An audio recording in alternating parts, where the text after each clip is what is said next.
Hey BookTube! Chelsea the Reading Outlaw here to do the full review of this month's Nightmare Magazine. As I mentioned in my October TBR, the Nightmare Magazine issue for October of 2016 is a special edition issue. It is the People of Color Destroy Horror issue. This issue was edited by Sylvia Moreno Garcia, Tanavari Du, and Maurice Broaddus. It had both original fiction, reprinted fiction, and nonfiction selections. I really love Nightmare Magazine. I think it is one of the strongest sources for short fiction on the market today in the category of horror, if that's what you're kind of specifically searching out. And I really love it when they do these special issues. I'll have a link in the down bar down below so you can go check it out online and perhaps considering purchasing if that is what interests you. I did overall give this collection 4 stars. But it really, on the whole, knocked it out of the park for me. The collection does a really great job of exploring horror in a very everyday way. Horror of the body, horror of things like racism and nativism and bigotry and xenophobia. All of those things kind of combined, which is of course to be expected of the People of Color Special Edition. There were so many good stories. I broke them down into categories. I have pretty extensive notes if you're wondering what it is that I'm looking down at. But there were no 1-star stories. There were a couple of 2-star stories. So we'll start there and then go all the way on up. I had 2, 3, 4, and 2 5-star stories. So this one really, for a short story magazine, those are really good percentages for me. So my 2-star stories were Wish You Were Here by Nadia Bolkin.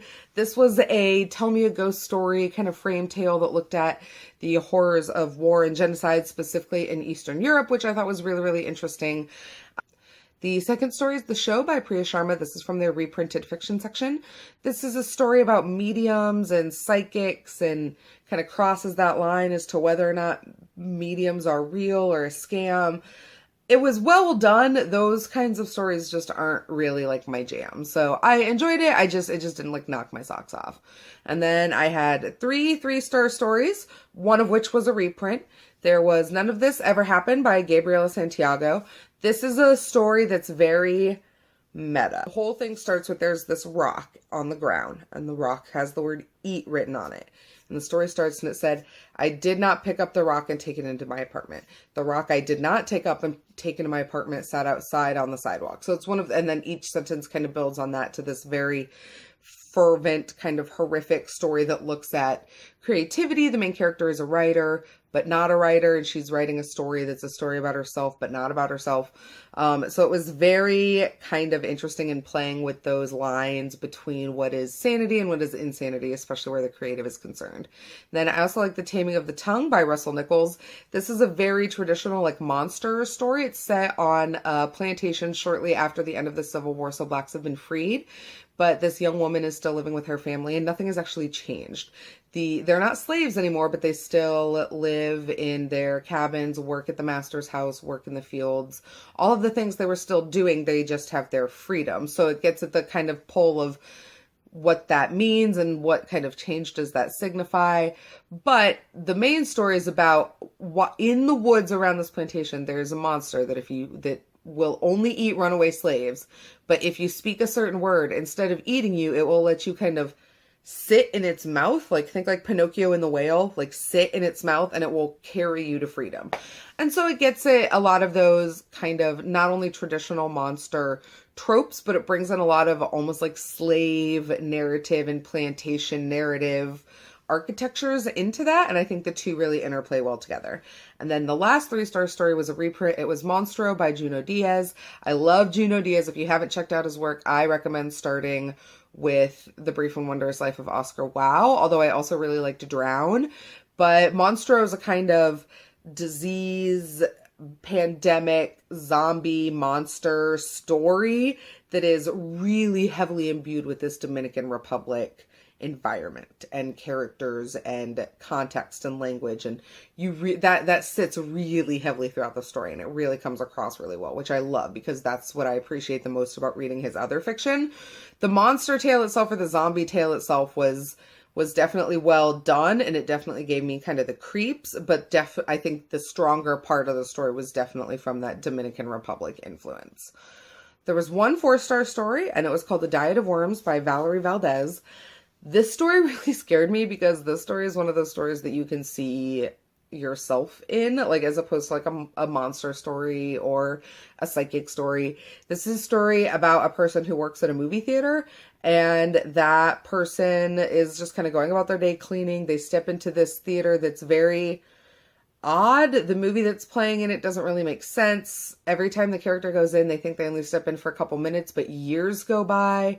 So they come out and everything is different, and they have these memories of things changing and of the years of their life that they've missed, but they're not really memories. They're like ghost of memories. So it's just all about how the mundanity of life and how things can escape you and time can pass. And in the story, it's very literal, but it also has that very metaphorical backstop to it. And it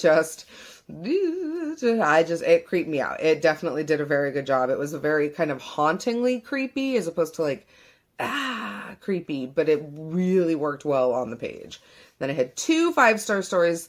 They were both reprints. The first one was called Cruel Sista by Nisi Shawl. This is a story about 2 sisters and a brother, and one day something happens to one of the sisters and the family kind of has to learn to cope and move on. There's a section that is narrated from the sister after she leaves this family, and so it's kind of a ghost story, but also kind of a whodunit. I don't want to spoil anything, but it's brace yourselves, guys. Brace yourselves. It was, it was so creepy, but it was so well done. It was so incredibly well done. I'm pretty sure you can find that one online. I'll see if I can find a reprint that I can link to you. I highly, highly, highly recommend that you read both of these 5-star stories. They will sit with you and creep into your brain in a way that is strong. So definitely worth checking out. The last one we're going to talk about is a story that's called Wet Paint by Terrence Taylor. This is a story in which racism is recast as this kind of literal, ancient, devilish force that can invade the minds of humans. It's very like Cthulhu, the Dark Ones-esque, and there's a relationship between this black man and this white man that starts out very strong, very compatible, very loving, but as they are separated by time and distance and they communicate via the phone, you can hear the demeanor and the language of the white man start to change, and it becomes evident that he's being invaded by this ancient kind of evil and this force, and it was so well done. It reminded me a lot of one of the sections from the Twilight Zone movie, which is about a homophobic, bigoted, racist white man who's at a bar one night, and he stumbles out of the bar door, and he's transported back in time, and he spends time as a black man in the South. He spends time as a member of the Vietnamese army in the war on Vietnam, and he spends time as a Jew in Nazi Germany. It reminded me a lot of that, but it's very much so about the horror of humanity in the way that we can treat other people. And it really knocked it out of the park. So that's it. That's Nightmare Magazine, October 2016, the People of Color Destroy Horror Edition. Let me know down below if you picked it up or if you read any of these stories, any of the reprints and other locations. Let me know what your favorite horror short stories are. And of course, you can always hit me up on social media. All my links are in the down bar. I'm always here to talk books with you lovely people. So until next time, happy reading. Bye.